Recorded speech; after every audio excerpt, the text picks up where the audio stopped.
點樣先至能夠令個心真正咁靜落嚟啊？呢一個係我被問到最多嘅一個問題。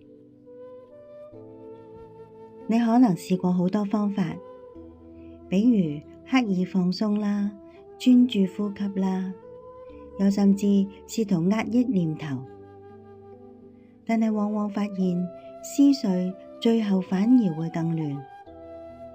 咁就係因為我哋成日都誤解咗靜嘅意義啦。靜唔係思想嘅停滯，而係內心喺變化當中保持嘅清醒同埋安定。我舉個例子，比如我哋嘅思想就好似馬路上嘅車，佢哋喺度來來去去係好正常嘅，但係問題係我哋非要企喺馬路中間去指揮交通，對住啲車揮手叫停，咁樣做只會令到自己攰，而且令到道路更加堵塞。我哋想要靜落嚟，其實好簡單，退後一步，搵一處地方安然咁坐低。你唔需要令成條街都空無一車㗎，你只需要睇住佢哋來來去去。哦，呢架車係尋日嘅回憶，嗰架車呢係聽日嘅計劃。咁另一部車係而家嘅擔憂。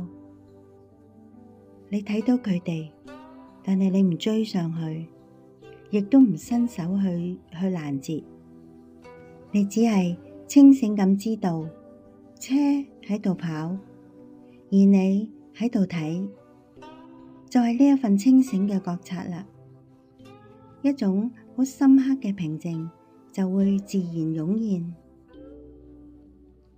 你並唔係要消滅咗嗰啲念頭，而係終於明白，念頭同你之間係可以有一片好廣闊嘅空間。你可以混亂，亦都可以平靜。原來呢兩件事居然係可以同時存在嘅，就好似天空從來都唔會驅散雲朵，佢只係任由雲捲雲舒，天空就只係安然咁存在。我哋嘅心本來就係擁有呢一片天空一樣嘅包容同埋寧靜。所謂嘅修心，唔係要做出一個冇念頭嘅境界嘅，而係回到嗰一個本來嘅狀態。知道自己喺度諗，但係又唔會俾諗法去淹沒，允許一切過去，但係又不為所動。呢一份覺察本身就係最深嘅安定啦。